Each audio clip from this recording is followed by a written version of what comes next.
Jadi pada kesempatan di kali ini kita akan coba untuk membahas bagaimana ilmu yang perlu kita pelajari dan bagaimana dengan ilmu-ilmu yang harus dipelajari oleh sebagian kaum muslimin dan sebagian yang lain tidak terkena kewajiban tersebut. Biasa kita istilahkan dengan fardu kifayah. Nah, kalau melihat ilmu-ilmu yang ada, maka kita bisa petakan sebagai berikut. Ada ilmu yang fardu ain dan ada ilmu fardu kifayah. Nah, ilmu fardu ain itu apa? Ilmu fardu ain ini adalah ilmu yang berkaitan dengan hal-hal yang wajib bagi setiap muslim dan muslimah. Ini ilmu fardu ain. Jadi semua kita tanpa kecuali terkena kewajiban tersebut. Terkena kewajiban untuk mempelajarinya. Berangkat dari hadis yang terdapat di Sunan Ibnu Majah, Rasulullah SAW bersabda, "Thalabul ilmi fariidatun ala kulli muslim." Menuntut ilmu itu wajib bagi setiap muslim. Nah, menuntut ilmu wajib bagi setiap muslim itu artinya semua kita kalau sudah mencapai usia mukallaf terkena kewajiban tersebut. Terkena kewajiban menuntut ilmu tersebut. Nah, ini berarti tidak ada di antara kita yang bisa lepas dari tanggung jawab.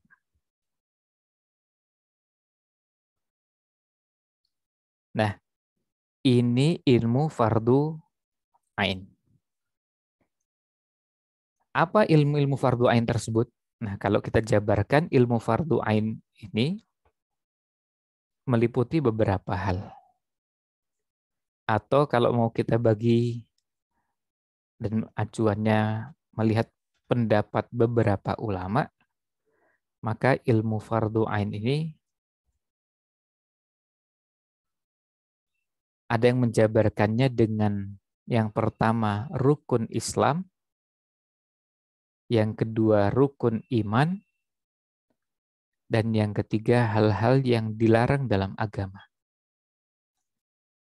Ini rukun Islam, rukun iman, dan hal-hal yang dilarang dalam agama. Nah, itu yang dimaksud dengan ilmu fardu ain. Jadi semua kita punya kewajiban mengetahui dan mengenali rukun Islam. Dan harus juga mengenali rukun iman. Juga harus mengenali apa saja hal-hal yang dilarang dalam agama, supaya tidak terjerumus dalam dosa. Yang dilarang dalam agama, ada yang masuk dalam kategori kesyirikan, kekufuran, bid'ah, dosa besar, dosa kecil. Nah, ini harus diketahui. Kenapa? Karena kita semua diperintahkan untuk menjauhinya. Supaya tidak ada yang beralasan, saya nggak tahu. Tidak ada yang beralasan tidak tahu bahwa ada larangan tersebut dalam agama kita. Nah, itu sebabnya kemudian hal-hal seperti ini harus dipelajari. Kemudian ketika menjabarkan rukun Islam, rukun iman, dan hal-hal yang dilarang dalam agama, maka ada batas minimal yang harus diketahui, itulah yang fardu ain.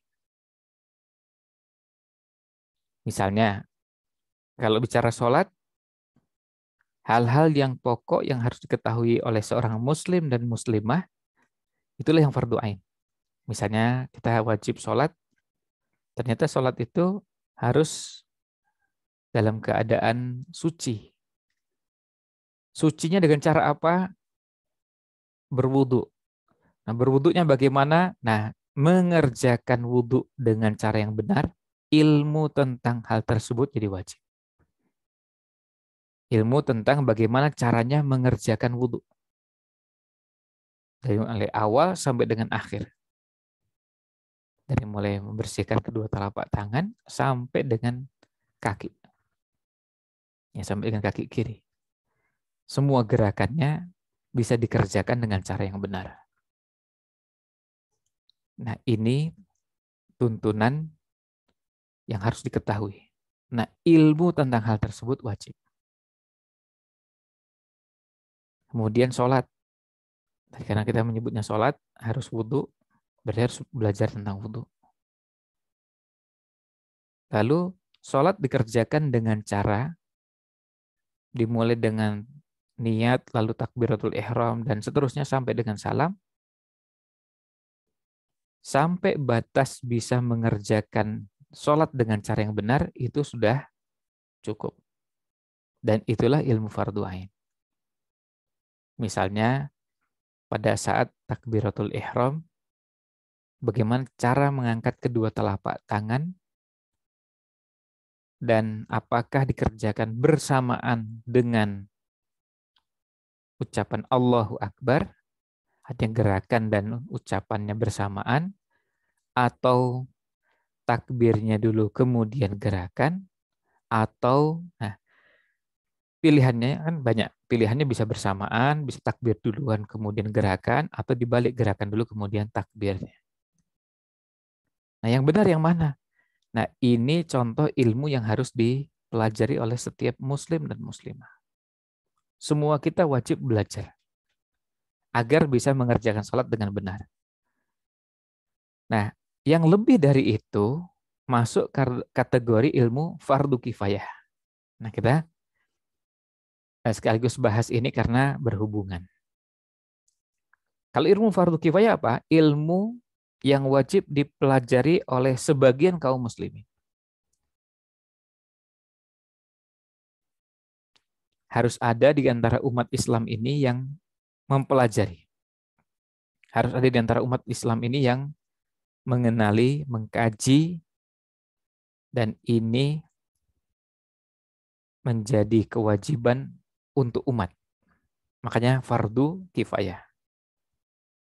Kalau tadi bahasan sholat atau bahasan wudhu, harus ada di antara umat ini yang mempelajari tentang wudhu dengan mengkaji hadis-hadis yang ada. Kemudian menelaah, membaca penjelasan-penjelasan ulama tentang cara berwudhu. Karena ini melibatkan mazhab, maka perlu mengenali buku-buku mazhab, pendapat ulama mazhab. Bagaimana dengan perbedaan pendapat yang ada? Nah, itu ilmu fardu kifayah. Kalau fardu ain yang penting bisa mengerjakan wudhu. Tapi tidak ada kewajiban belajar sampai harus mengenali semua pendapat yang ada. Pendapat di mazhab Syafi'i begini, di mazhab Hambali begini, mazhab ini, mazhab itu. Nah, tidak ada kewajiban untuk mengenali sampai 4 mazhab baru bisa mengamalkan. Ya. Cukup mengenali satu dan itu sudah cukup menjadi panduan. Nah, itu yang dinamakan dengan ilmu fardu ain dan fardu kifayah. Jadi, dalam satu bagian atau satu cabang ilmu atau satu bahasan bisa jadi ada 2 hal sekaligus. Ada bagian fardu ainnya dan fardu kifayahnya. Sholat misalnya.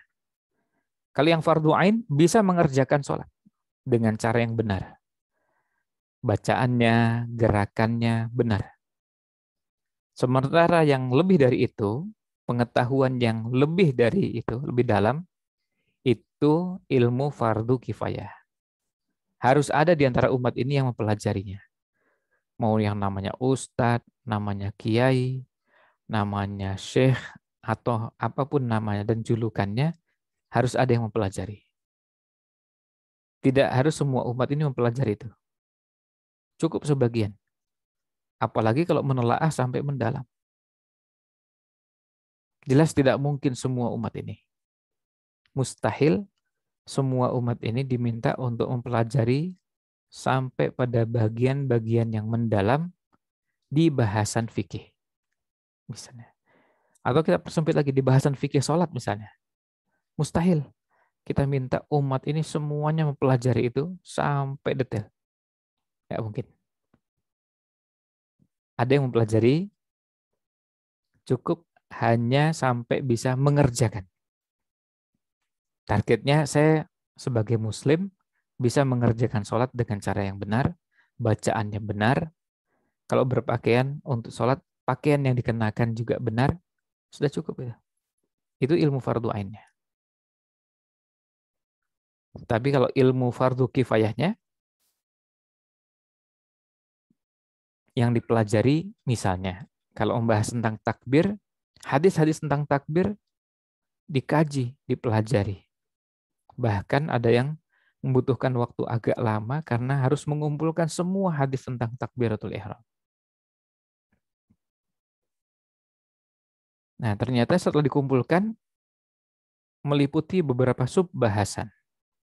Ada bahasan berkaitan dengan ucapan takbirnya. Allahu Akbar. Bacaannya Allahu Akbar. Karena kalau kita menyebut takbir, bisa saja makna takbir itu yang lebih dari sekedar Allahu Akbar. Seperti kalau kita menyebutkan takbir di hari-hari terakhir Ramadan jelang Idul Fitri. Misalnya pada pagi hari sebelum berangkat ke lapangan, kita takbir. Kita biasanya menyebutnya takbiran. Nah, bacaan takbirnya seperti apa? Apakah sama dengan sholat atau ada bacaan takbir yang lain? Nah, ini yang dinamakan dengan ilmu yang harus dipelajari, dikaji. Ternyata ada ragam bacaan takbir. Tapi untuk dalam sholat, cuma satu, yaitu Allahu Akbar. Bukan Allahu Akbar, Allahu Akbar. La ilaha illallah, wallahu akbar. Allahu akbar walillahil hamd. Ini dinamakan takbir. Tapi bukan takbir untuk sholat.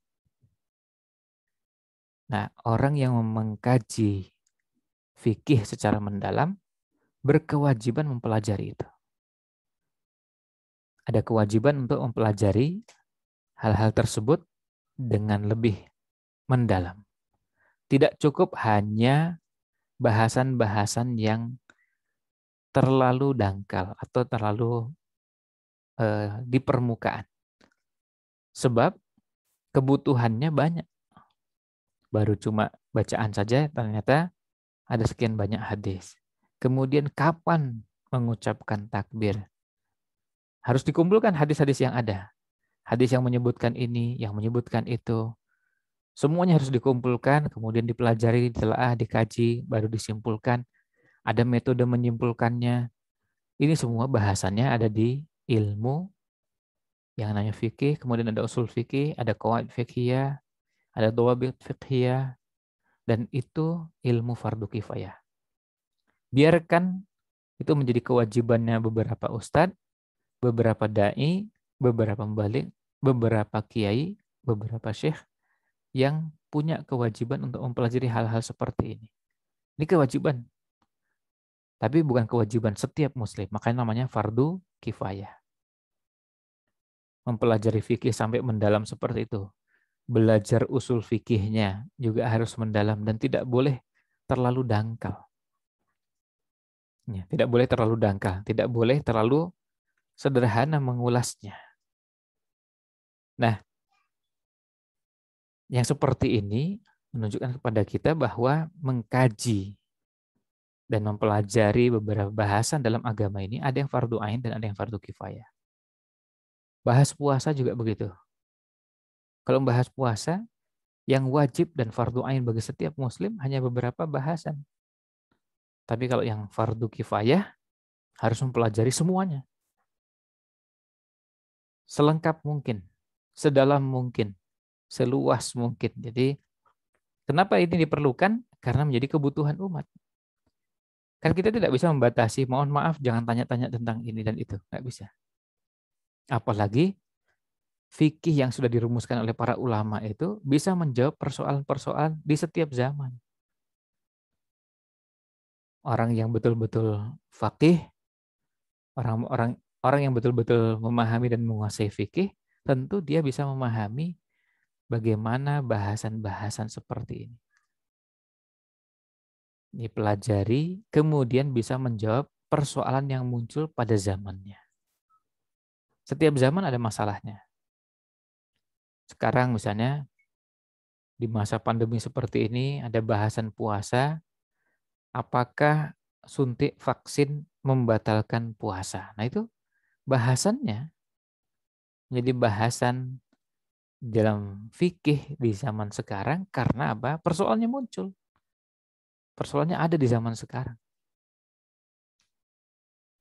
Ya, ada masalah yang muncul di zaman sekarang yang berkaitan dengan persoalan dengan kondisi kekinian dan kedisiniannya.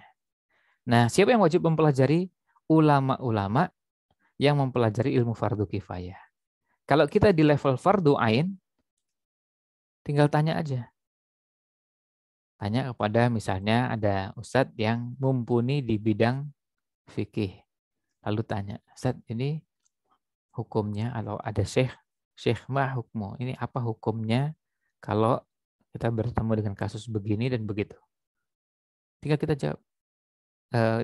Kita tinggal terima jawaban dari beliau, kita amalkan. Sebab kita bukan pada level orang yang punya kemampuan seperti yang belajar ilmu fardu kifayah. Artinya yang nggak ngerti usul fikih, nggak ngerti qawaid fiqhiyah, nggak mengerti qawaid usuliyah, nggak mengerti dawabit fiqhiyah, nggak ngerti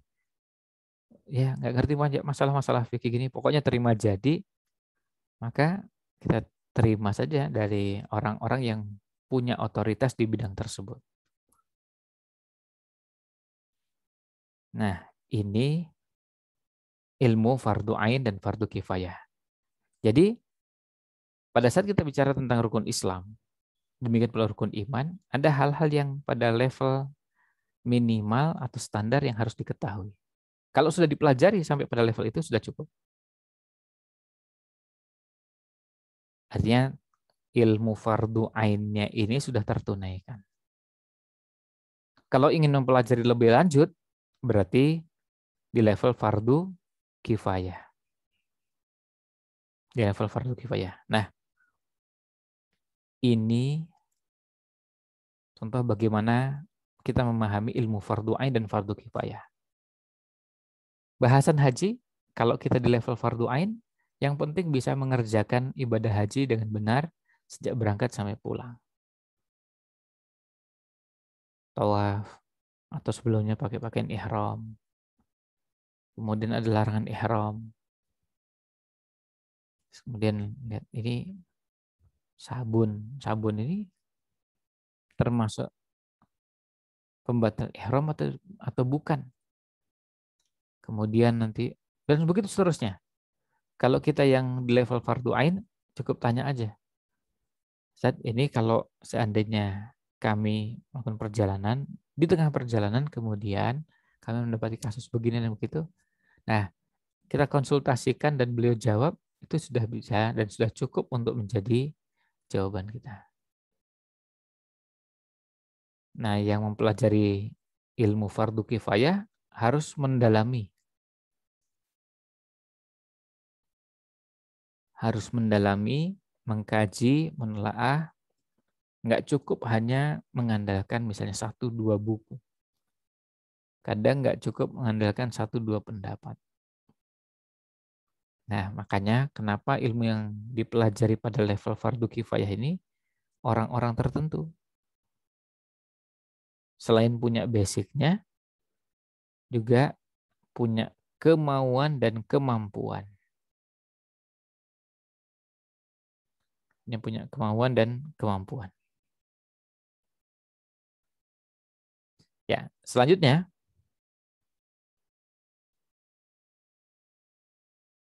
kalau kita bicara tentang ilmu tadi fardu ain, oh iya, sebelum lanjut, Ilmu fardu ain ini ada yang mendefinisikannya begini. Ilmu fardu ain itu mencakup 3 hal. Yang pertama, mengenal Allah Subhanahu wa taala. Ini berhubungan dengan tauhid. Yang kedua, mempelajari ibadah atau muamalah yang akan dikerjakan. Dan yang ketiga, mempelajari penyakit-penyakit hati. Ini 3 penjabaran yang dilakukan oleh sebagian ulama yang lain. Bahwa di situ dijabarkan yang wajib itu pertama mengenal Allah.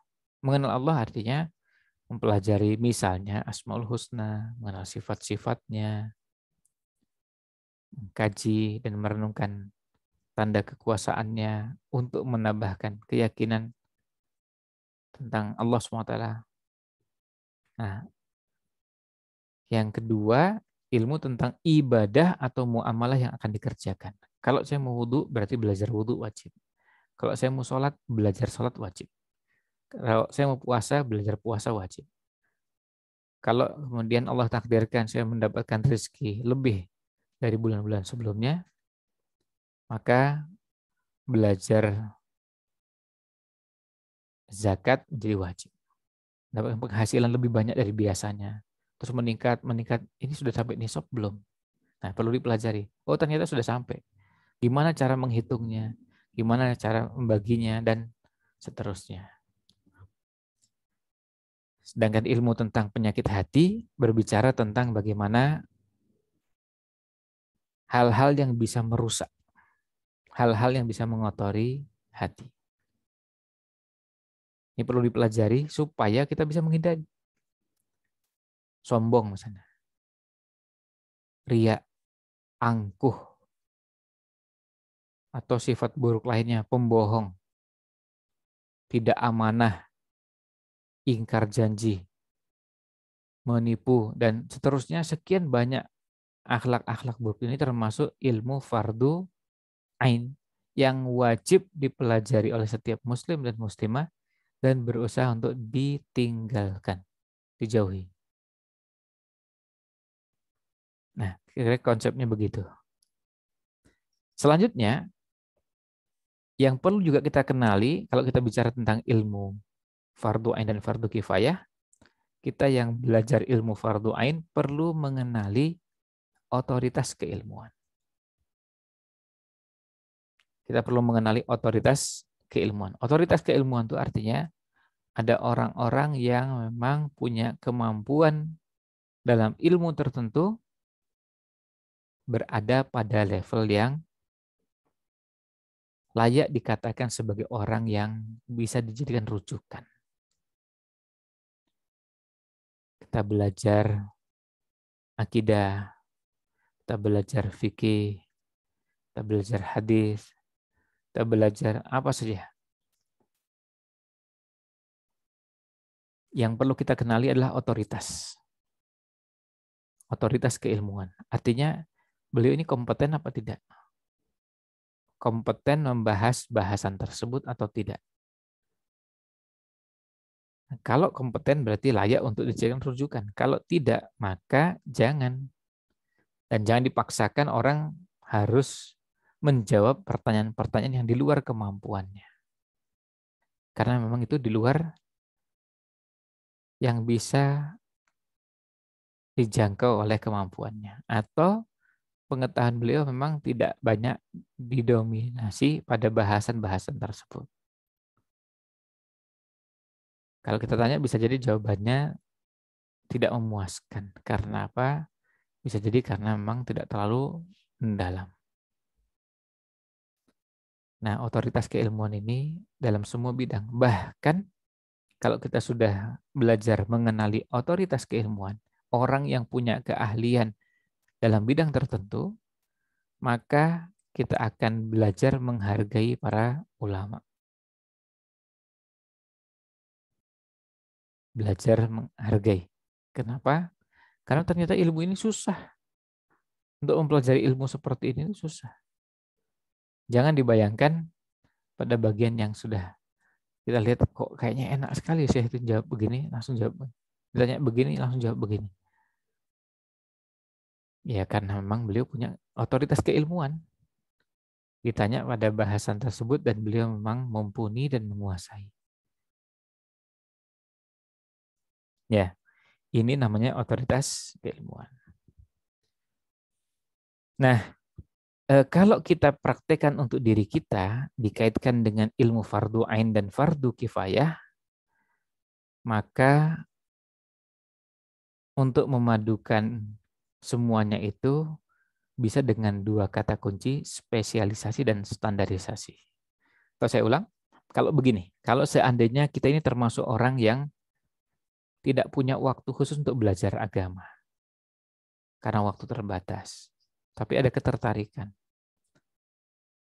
Nah, terus kira-kira seperti saya ini, kalau misalnya saya masih awam dalam agama, sebaiknya saya mempelajari apa, saya sebaiknya mendalami apa, kemudian bagaimana dengan ilmu-ilmu yang lain. Nah, bisa dengan kata kunci ini, spesialisasi dan standarisasi. Jadi maksudnya spesialisasi itu kita menggeluti ilmu atau bidang yang menjadi spesialisasi kita masing-masing. Misalnya, kalau ada di antara kita yang memang keahliannya di bidang tanaman, kita sangat mendukung. Silahkan jadi orang yang mumpuni, orang yang ahli di bidang tersebut, ahli di bidang tanaman. Tapi, ya,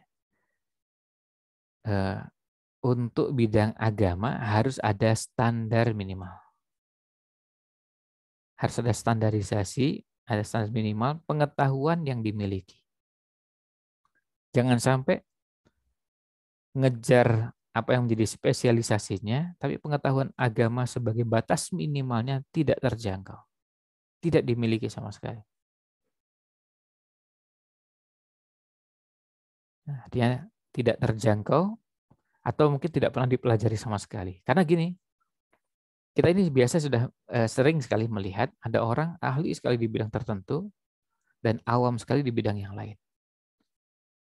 Berapa banyak orang bergelar profesor, tapi pada bidang yang lain levelnya mungkin di level TK pada ilmu yang lain. Mungkin levelnya kalau agak naik dikit ya paling-paling maksimal SMP. Ada yang bahkan levelnya bukan cuma TK tapi di bawahnya PAUD. Karena tadi pengetahuan di bidang yang lain masih sangat dangkal. Nah, kondisi umat yang seperti ini memang tidak bisa kita pungkiri. Bukan zamannya sekarang ini kita dapati ada orang menguasai segala hal. Jangankan pada semua ilmu. Pada ilmu-ilmu syar'i saja tidak ada. Sekarang ini sulitnya luar biasa kita temukan ada orang menguasai dan penguasaannya mendalam pada semua cabang ilmu. Kan jelas. Sekarang ini tidak mungkin kita dapati ada orang, beliau ini pakar tafsir, tapi juga ahli hadis, pakar usul fikih, tapi ahli akidah, pakar sejarah Islam, tapi juga hal-hal seperti ini yang jumlahnya banyak, sekarang ini rasanya tidak mungkin lagi kita dapati seperti itu melihat realita yang ada ini. Maka kita bisa maklumi kalau ada ustadz lebih konsentrasi di bidang A dan ada ustadz yang lain konsentrasinya di bidang B. Kok ada ustadz kalau kita tanya bahasan fikih itu nggak mendalam? Bisa jadi karena beliau tidak mendalami bahasan fikih tersebut. Ya. Nah, ini poinnya. Kemudian spesialisasi dalam ilmu yang digeluti ini spesial. Tadi spesialisasi.